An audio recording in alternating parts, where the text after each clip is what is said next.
Yo soy Carlos y este es un episodio más del podcast Testigos Extraordinarios. Hoy estoy con mi líder, compañero, hermano, amigo, compadre, pastor, Pablo Eduardo Cancino Marentes. Si no lo has escuchado, te recomiendo mucho que vayas a los 2 episodios anteriores a este. Vas a encontrar muchísima información muy interesante. Él es por formación profesor de educación primaria. Tiene estudios en un seminario, en el seminario de la Compañía de Jesús, licenciado en matemáticas, maestría en tecnologías del aprendizaje, doctorado en educación, doctorado en filosofía. Tiene 28 años como pastor y ha tenido muchísimas iglesias bajo su cobertura, actualmente como unas 4, ¿no?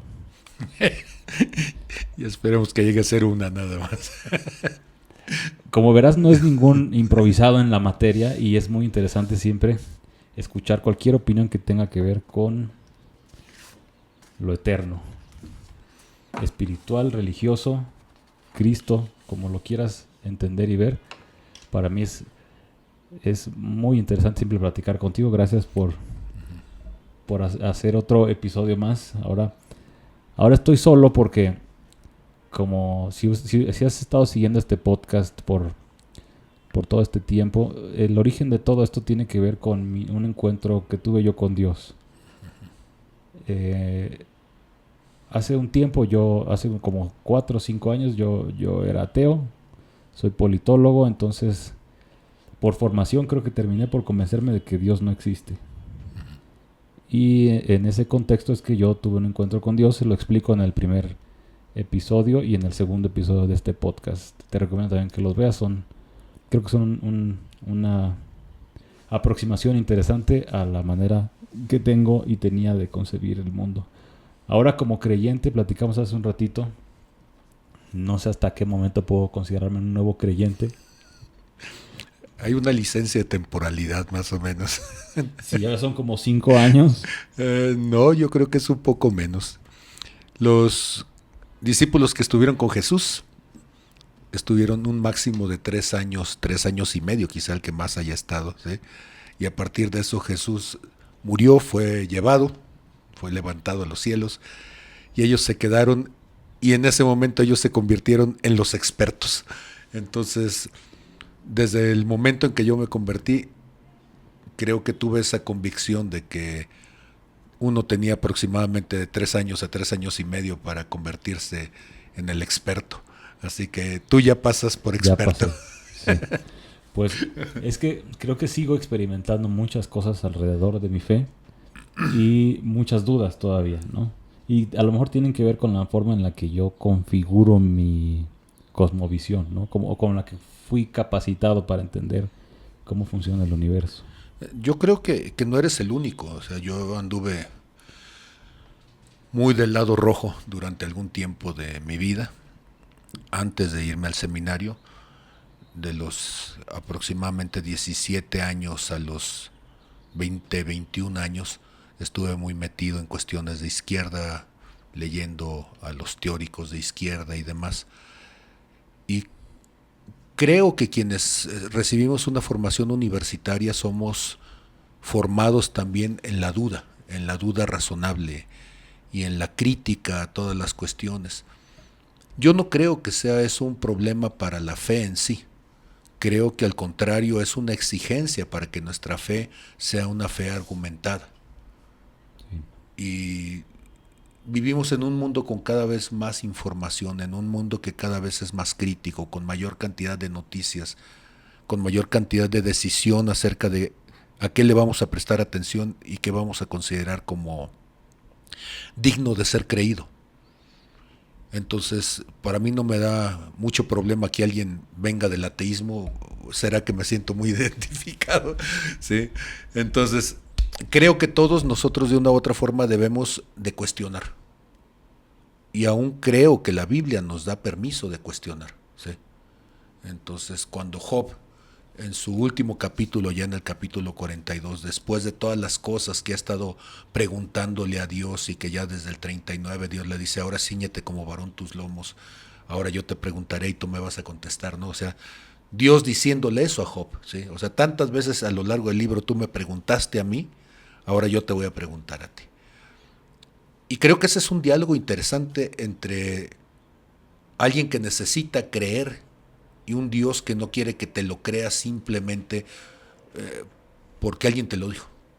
Es más, yo creo que la credulidad es peligrosa. Entonces, ¿cómo que la credulidad es peligrosa? Sí, porque si cualquiera que llega me dice algo y me convence, entonces así como un día yo puedo estar creyendo, al día siguiente voy a estar negando, ¿sí? Sí. Y la única manera que alguien tenga una fe, que es una fe firme, inquebrantable, es que ha podido llegar al punto de la convicción. Hebreos 11:1 dice, pues la fe es la certeza de lo que se espera, la convicción de lo que no se ve. Y estar convencido significa que has vivido una batalla, que has tenido una lucha interior profunda y hubo un momento en donde tus argumentos ya no pudieron más. No alcanzan para explicar lo que está pasando. Y entonces ahora dices, está bien, ¿sí? Así como antes estaba dispuesto a morir por esa incredulidad, ahora estoy dispuesto a morir por lo que creo.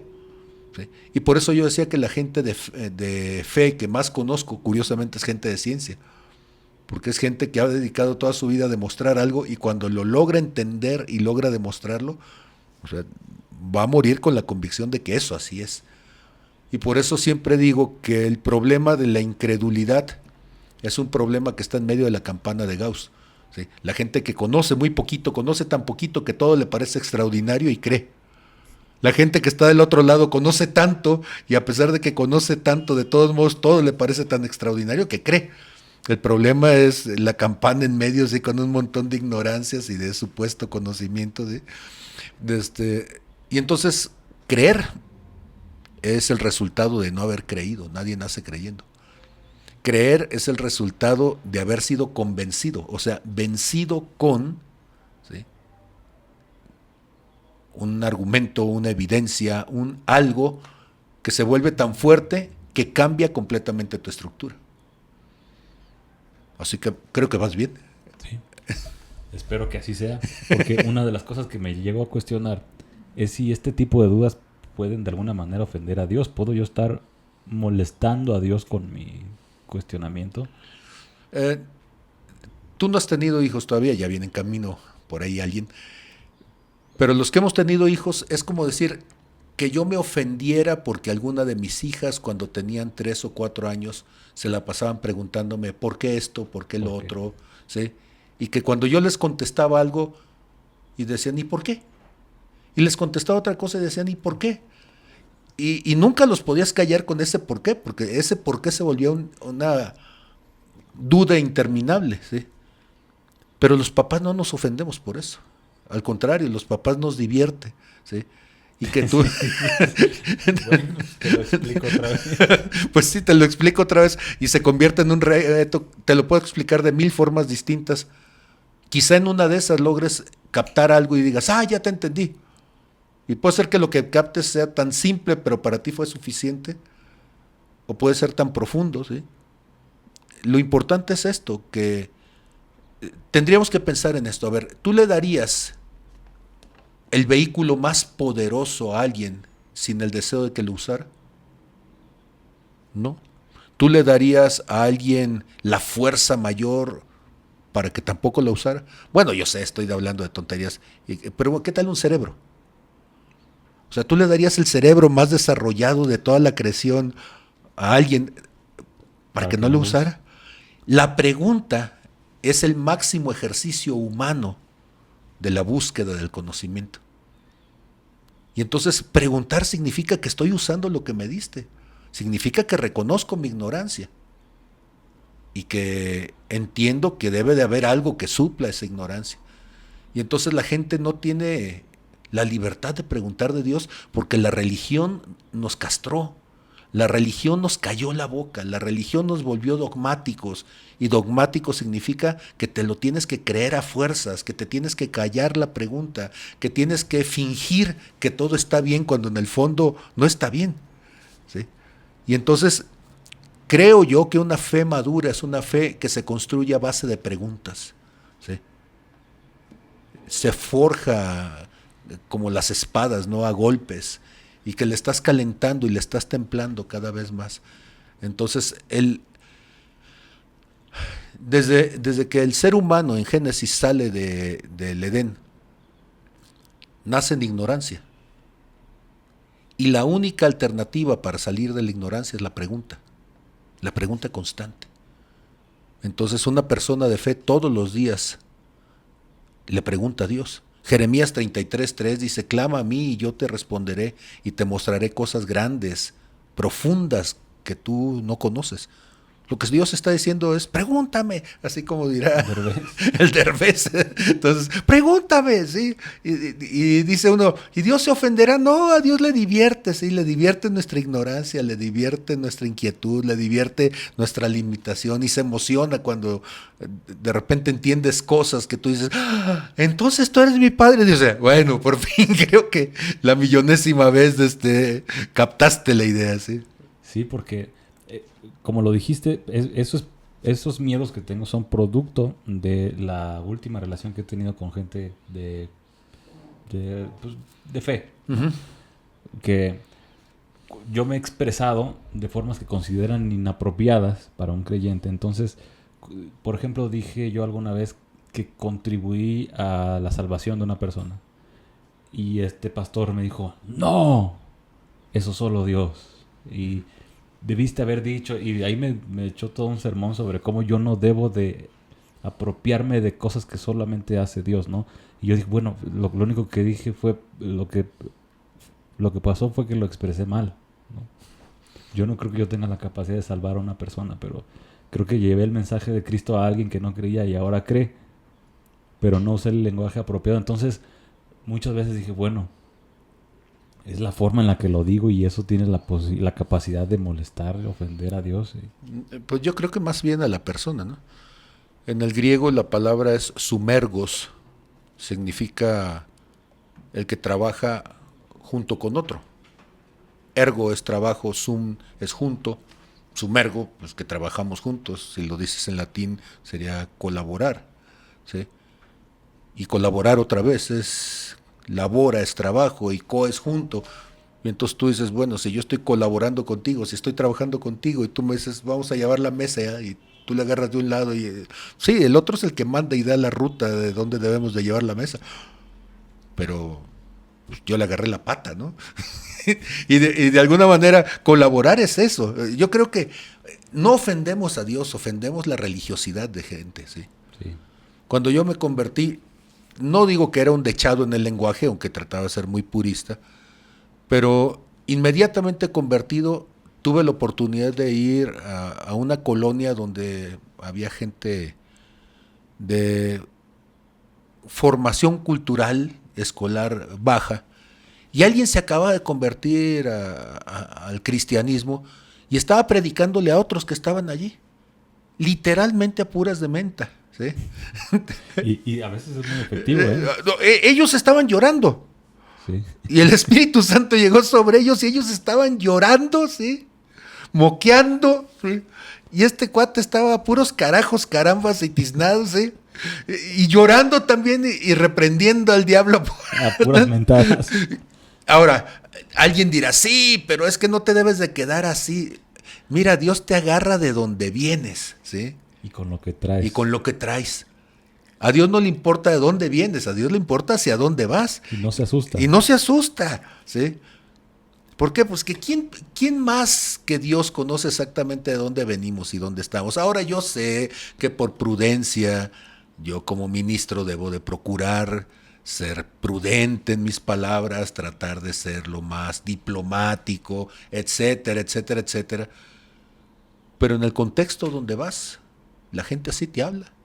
Y tú yo me las aguanto, me las sé todas si tú quieres, pero no las digo para que no se convierta en el pretexto pero finalmente Dios lo va a hacer. Y yo vi a esa persona que te estoy diciendo poner sus manos sobre los enfermos y que personas sanaran a punta de mentadas, ¿sí? Y yo nada más pelaba los ojos y Dios como diciendo, ¿te asombra? O sea, si eres demasiado religioso para ver esto, vete para allá mientras yo sigo aquí con lo mío, ¿no?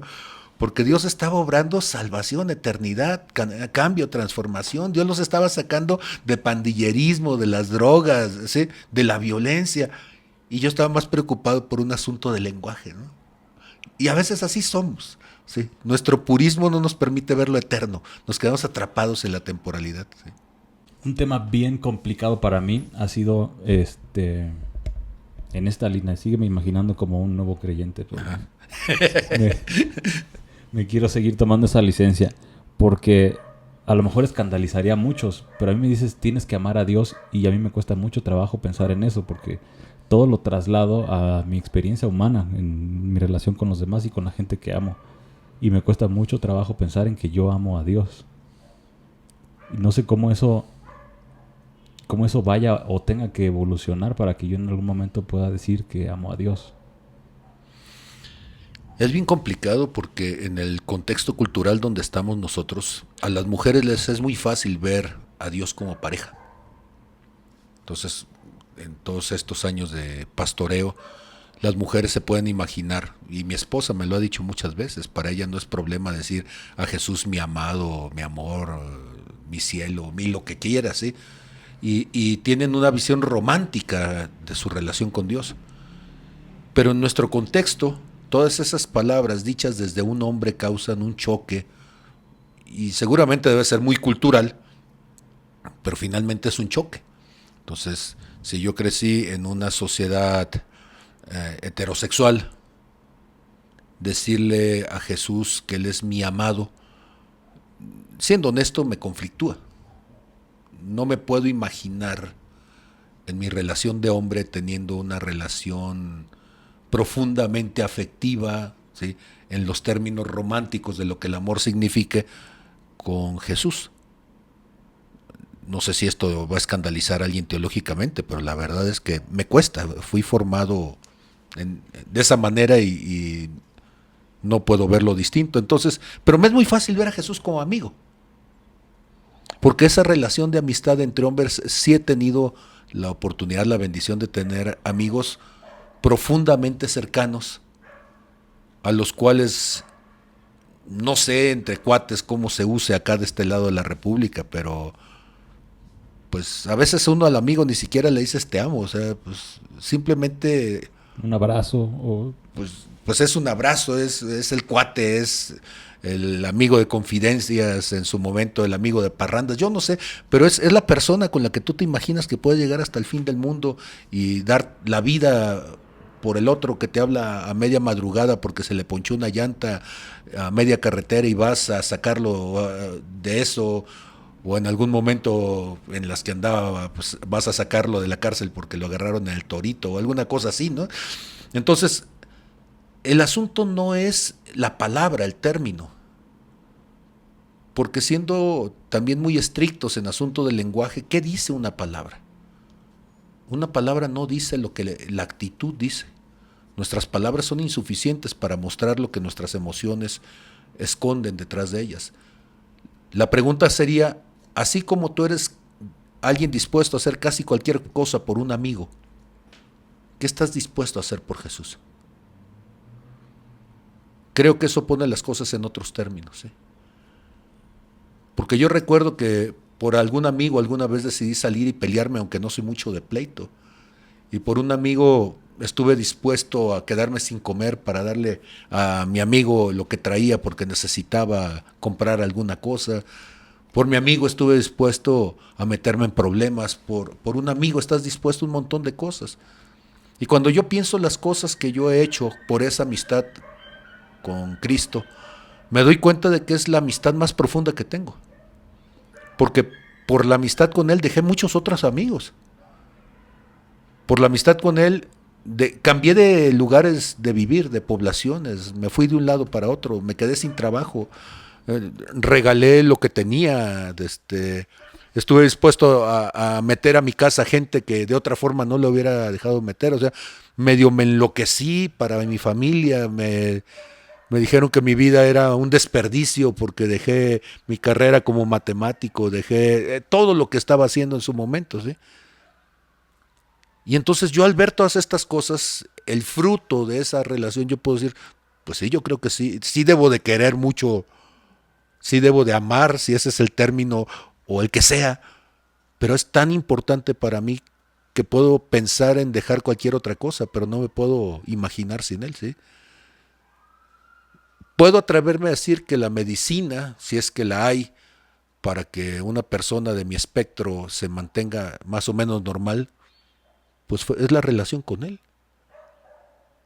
No sé si haya alguna terapia que funcione con neuroatípicos, pero yo no consumo ningún fármaco y logré salir de las depresiones en las que siempre vivía, ¿sí?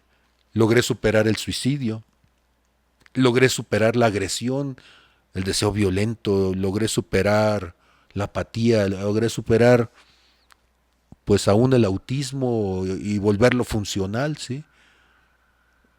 Y yo creo que todo eso es lo que hace una amistad o un amor, ¿sí? En la vida de una persona. Ahora yo te conozco y sé que gente dijo exactamente cosas como esas de ti también. Entonces no sé si eso sea mucho o poco, pero generó un cambio en tu vida. Y si eso generó un cambio en tu vida, llámese como se llame, algo está allí. No sé, ahora que lo describes exactamente así, es exactamente como me siento, ¿no? Y creo que teníamos el mismo conflicto. Es la manera en la que lo entendemos, pero lo manifestamos de la misma manera tú y yo. Obviamente no he sacrificado tanto como tú, pero sí he hecho muchas cosas que sí demuestran que tengo una relación así. Ahora, la relación es un asunto de dos. Sí. Así que, ¿qué me importa lo que diga la gente de cómo es mi relación con Dios? O sea, mucha gente quizá al escuchar la forma en que lo estoy diciendo va a decir, pues que no soy espiritual, que no soy alguien apegado a la religión, que no tengo facha de pastor, que no. Yo, está bien, o sea, qué bien. ¿Sí?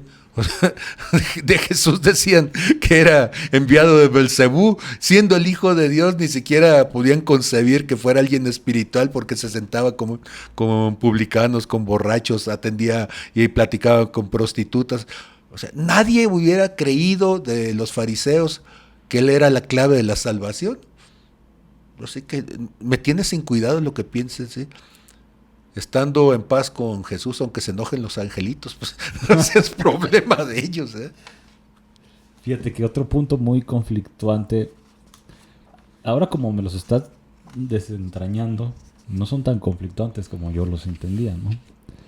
Pero algo que me ha inquietado mucho es entender la soberanía de Dios. Tuve una pérdida de una tía que murió por COVID hace 2 años y ha sido de las cosas más dolorosas que he vivido. Y me cuesta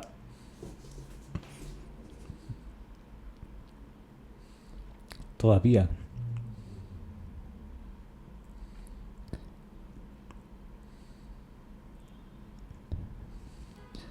Me cuesta mucho hablar de eso porque ha sido el duelo más fuerte que he tenido.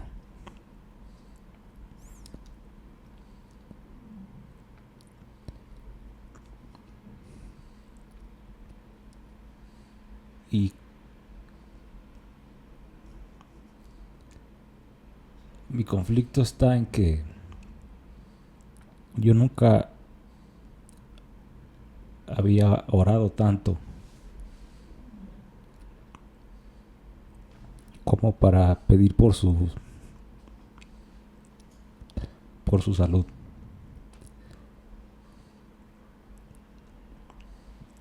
Tanto como sus hijos y su familia, ¿no? Pero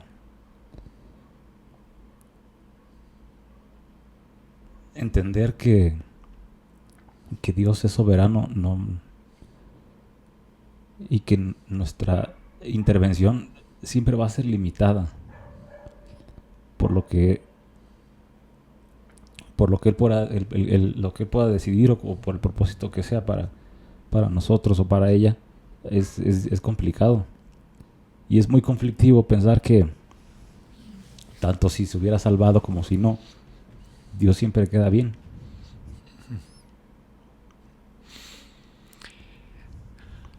Uno de los problemas de tentar la autoridad es hasta qué punto lo que sucede es totalmente nuestra responsabilidad.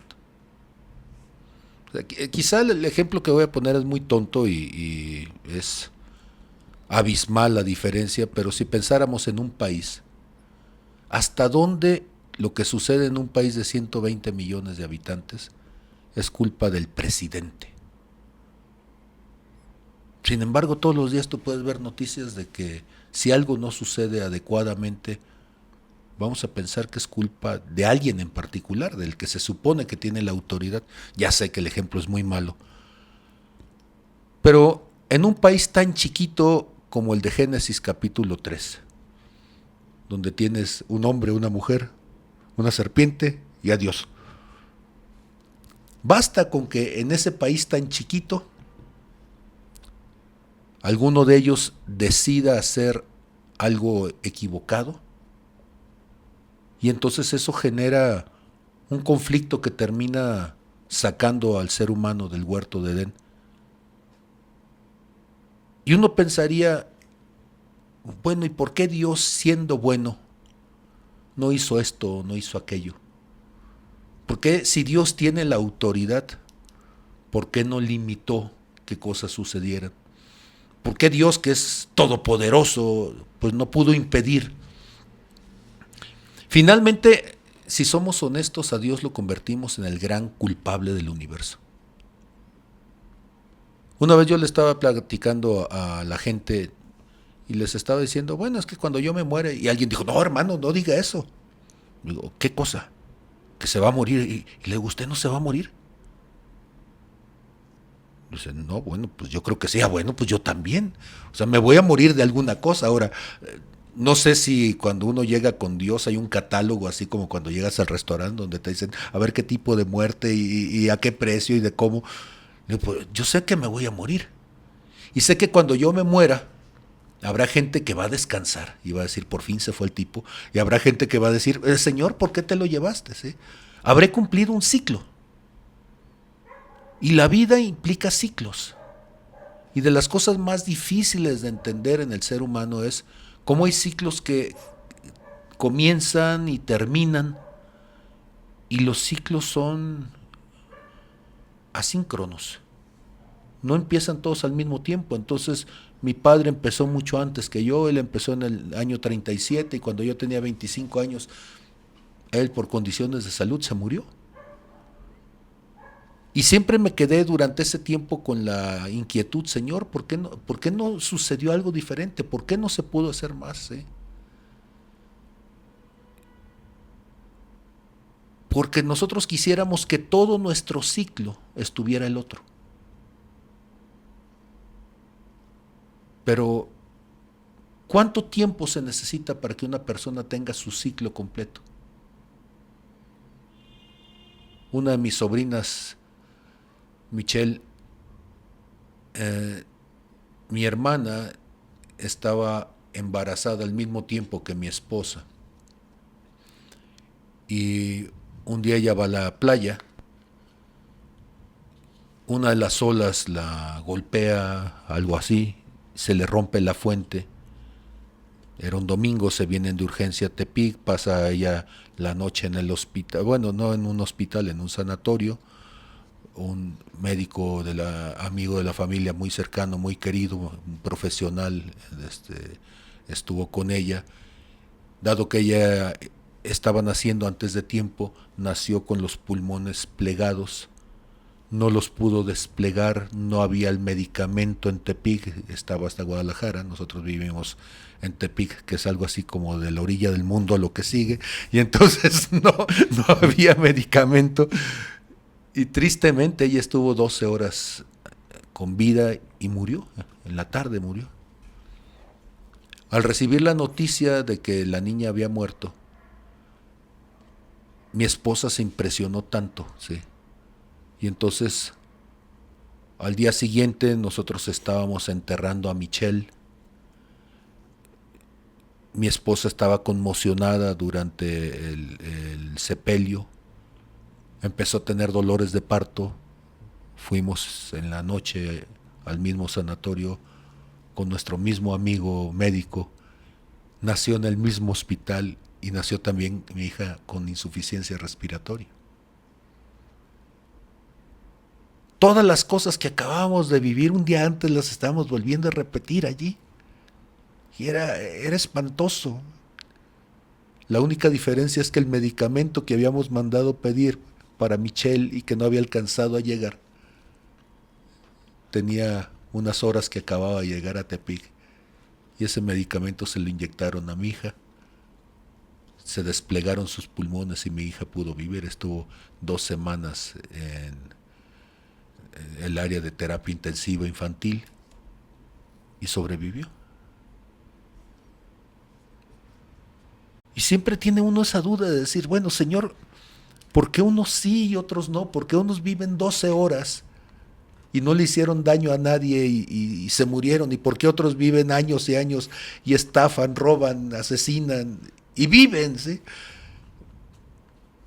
Y en medio de todo eso uno tiene que entender, primera cuestión, que ninguno de nosotros venimos a esta tierra para vivir eternamente en ella.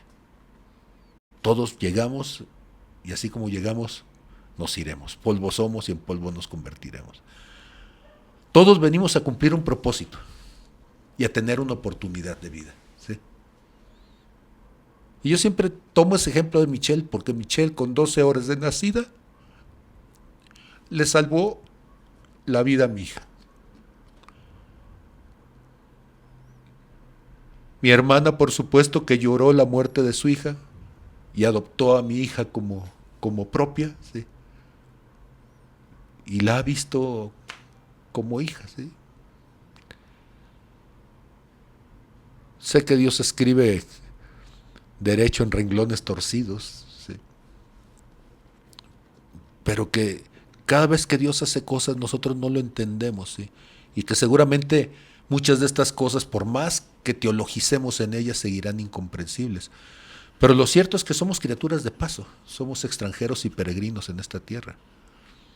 Y yo sé que veré de nuevo a Michelle y veré de nuevo a mi padre y veré de nuevo a los que se hayan ido.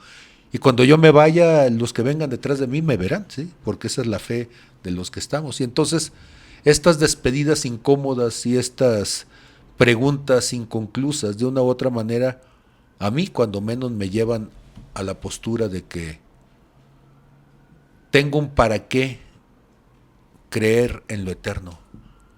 Y es para poder tener la oportunidad allí personalmente y cara a cara decirle, es que esto nunca lo entendí, ¿sí? Y seguramente me va a decir, es que no había mucho que entenderle, ¿sí? Era aceptar que así es. Cuando mi padre murió yo tenía 25 años. Tuvimos una relación difícil él y yo. Todo comenzó cuando un día entro al cuarto de mis padres, ellos están discutiendo. Mi papá, siempre que estábamos viendo la televisión, estábamos viendo alguna caricatura y él llegaba y se paraba enfrente y decía, ¿quién va ganando? ¿Sí? Y pues el gato Tommy iba persiguiendo al ratón Jerry y pues ya decíamos nosotros el ratón o el gato o alguna cosa así. Y entonces yo veo que están discutiendo y yo me meto y le pregunto, ¿quién va ganando? Y mi mamá dice, pues yo, porque tu padre anda con alguien que no es su esposa y eso no está bien, ¿sí? Y a esa edad yo me puse delante de mi padre, cubriendo con mi espalda a mi madre, y le dije, ella no está sola, yo estoy con ella, yo la voy a defender. En ese momento yo quedé huérfano, porque de ser hijo me convertí ahora en el opositor de mi padre, en el defensor de mi madre. Y eso me convirtió en el albacea de mi madre, pero en el peor crítico de mi padre. Cuando mi padre iba a morir, platicó con mi hermana y le dijo que él se moría con el sentimiento de que su peor enemigo, su peor juez había sido su hijo. Y entonces, cuando él muere, y yo tengo 25 años, para mí fue tan amarga la despedida, porque la despedida fue la despedida de alguien con quien jamás me iba a poder reconciliar. Recuerdo que una noche estaba yo orando con esa pesadumbre, esa condenación en mi corazón.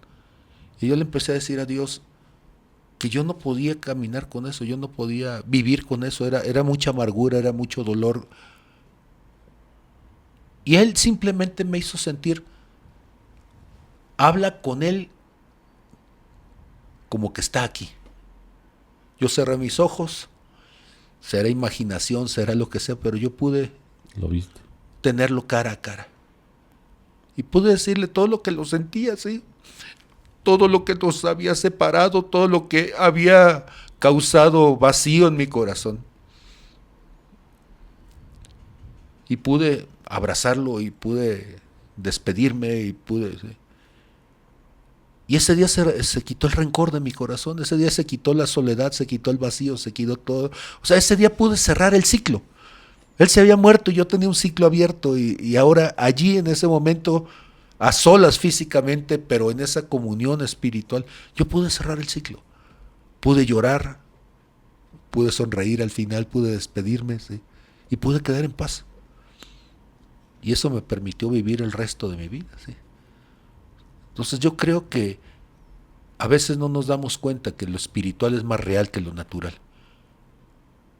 Y pensamos que nuestras relaciones son naturales. No, no es cierto. Yo pasé demasiados años fuera de mi casa. Mi relación ya era espiritual, porque mi padre vivía a cientos de kilómetros de distancia, pero de todos modos seguía siendo mi padre, aunque no nos lleváramos bien. Pues igual espiritualmente yo podía suplir y resolver esa relación. Y creo que tu tía sigue allí, en el corazón. Y ahí se puede restaurar eso todavía. Eso se llama soberanía de Dios. Su soberanía nos dice que Él sigue siendo Dios en lo físico, en lo material y en lo inmaterial. Y que se funciona. Hay cosas que si Dios solamente fuera el Dios de las cosas físicas y no estuviéramos en lo físico, ya no se arregló. Pero Dios es Dios en los cielos, en la tierra, debajo de la tierra, y se puede arreglar, ¿sí? Como si estuviéramos ahí presentes. Me ha tocado orar por personas a distancia y sanan. Y alguien podría decir, pero es que no estaban allí. En lo físico no, pero en lo espiritual sí. Me ha tocado que Dios me revele algo que va a suceder o que ya sucedió. Y uno diría, pues sí, pero es que no está aquí y ahora. Sí, pero es que Él es Dios, sigue siendo fuera de los límites del tiempo. Y eso te crea un espacio de libertad increíble. La justicia humana es una justicia de evidencias, y hay cosas que si no tienes la evidencia no puedes entonces dictaminar a favor. Él es soberano y entonces Él sabe lo que pasó aunque no haya evidencia. Sí, tiene toda la información. Y entonces hay cosas que tú dices, Señor, yo sé que esto es incomprensible, pero pasó esto, esta era mi intención, se dieron las cosas de esta manera, ¿sí? Y Dios trae paz al corazón. Yo sé que para muchos ese es un argumento muy torcido y dirá, pues entonces de todas te vas a salir tú con la tuya. No, yo no. Yo lo que estoy diciendo es simplemente que hay otras dimensiones más allá de la física donde Dios sigue siendo Dios. Y yo me aprovecho de eso para estar en paz con Dios. Eso es soberanía, ¿no? Dios sigue siendo rey en cualquier circunstancia. Y en lo físico, en lo metafísico y en lo espiritual y aquí y allá. Y aunque la gente diga, es que eso es esotérico, yo digo, también en lo esotérico sigue siendo Dios, ¿sí? Aunque te parezca esotérico. Quisiera que lo sigamos viendo como el ateo, porque yo sigo sin entender muchas cosas. Y una de las cosas que no logro entender todavía es de qué me tiene que salvar Dios. Cuando hablamos del mensaje de salvación, de repente entre los cristianos hemos caído en una formulita, ¿sí? O sea, repite la formulita y eso va a hacer que seas salvo. Pero creo que es mucho más complejo que eso. La primera cosa tendríamos que entender qué es salvar, de qué te tiene que salvar, qué significaría para ti ser salvo, ¿sí? Entonces, si yo parto desde el principio de qué es lo que hizo que el ser humano se perdiera, el ser humano se perdió en su relación con Dios a causa de una actitud de oposición, de enemistad, de soberbia con Dios. Ahí fue donde el ser humano se perdió. Deberíamos entender que cuando el ser humano se pierde a causa de sí. Y entonces Dios tendría que salvarte de ti también. O sea, el pecado no es algo que se genera fuera. El pecado es algo que se genera como resultado de una acción nuestra. El pecado es distanciamiento de Dios y un distanciamiento que te mata. Entonces, si soy purista en esto, Dios tendría que salvarme de mi distanciamiento con Él. Dios tendría que salvarme de mi enemistad con Él. Pero la enemistad no es una cosa, la enemistad es una relación y las relaciones son dinámicas. Las relaciones se construyen día a día. ¿Sí? O sea, tú puedes tener un amigo un día, tú puedes tener un matrimonio un día, y por no tener cuidado con esa relación, con esa amistad, con ese matrimonio, tú puedes perder tu relación, tu matrimonio, tu amistad, lo que tú quieras perder, y tú puedes conservarla, ¿sí? Este asunto de ver a la salvación como una cosa, cosificar la salvación, hace minimizarla y no poner atención en ella. Por eso los matrimonios se pierden y por eso la gente se divorcia, porque piensa que el matrimonio es una cosa que ya está establecida en un papel. No, lo que tienen es un papel que da fe de cuando lo validaron socialmente.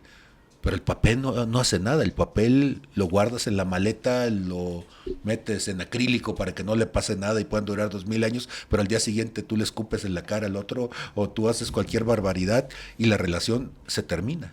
Entonces, salvación implica una relación con Dios.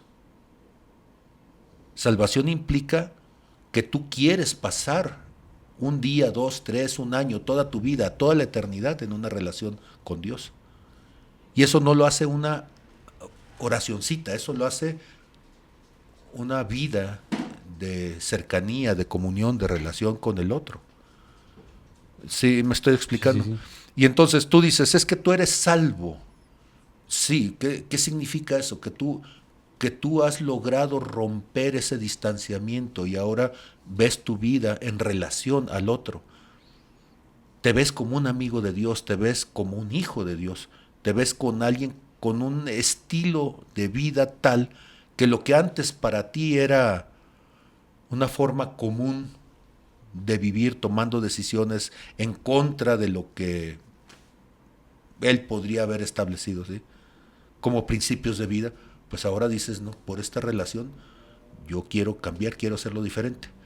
Para mí la mejor manera de explicar esto es cuando alguien estaba soltero y se casa. Tú fuiste soltero, como cualquier otro. Tú estás casado. ¿Cambió tu vida al tener una relación con quien ahora es tu esposa? Sí, sí. Sí. ¿Es algo que solamente sucedió en aquel momento o es algo que constantemente has tenido que trabajar en ello? Todos los días, sí. Todos los días. ¿Tú dirías que tu relación en este momento es buena? Sí. ¿Con este tipo de relación tú crees que podrías durar el resto de tu vida? Sí. Eso es la fe. Quítale el nombre de Jesús como el Dios lejano, Señor de los ejércitos, distante, y ponlo como en lo que sería el equivalente a una relación como esta que tienes de matrimonio. Y tú dirías, ¿ese tipo de relación te cambia la vida? Sí. ¿Hubo cosas que dejaste de hacer por ese tipo de relación? Sí. Sí. ¿Hubo comportamientos que tenías que los dejaste? Sí. Sí. ¿Hubo cosas que no hacías y ahora las haces? Sí.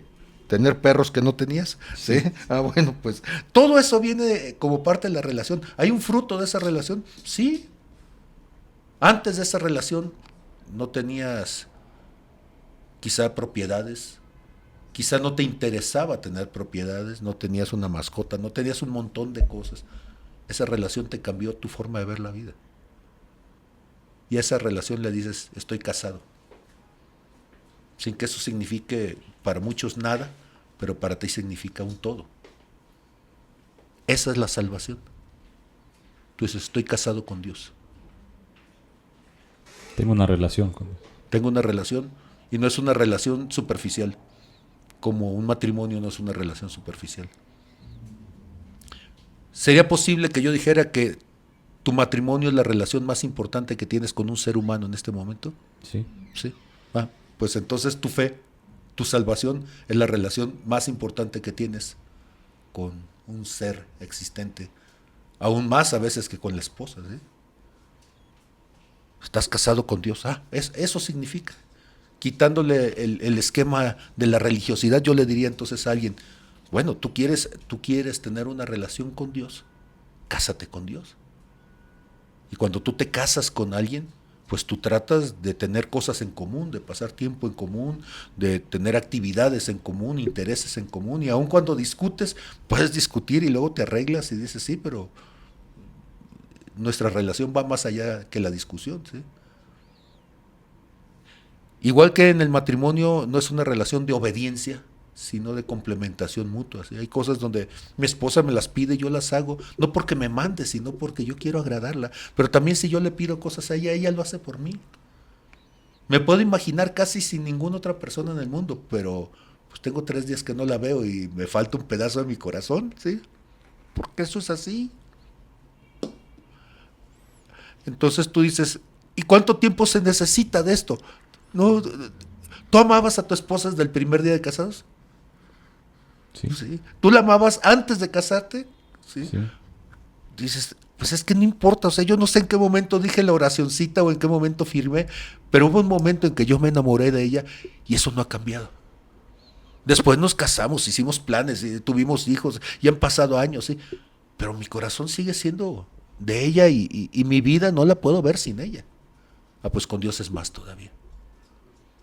A ella le conviene que yo esté enamorado de Dios, si eso se llama amor, sí, porque esa relación me hace mejor esposo, me hace mejor padre, me hace mejor trabajador, ¿sí? Si de repente ella ve que me estoy alejando, me dice, ándale, ve y busca a tu amado. No sé Sí, sí, sí. si suena diferente. Es mucho más fácil de entender. Así. Espero que quien nos escucha le sean de utilidad todas estas dudas que yo quería seguirte transmitiendo. Pablo ha sido parte de mi proceso desde el principio y creo que cada vez sigo teniendo más dudas, pero has aclarado muchísimo más el panorama y siento que camino con unos lentes diferentes después de platicar contigo. Y espero que también así funcione para quienes nos escuchan. Muchas gracias por estar aquí, muchas gracias por aceptar esta invitación y nos vemos la próxima. Un gusto.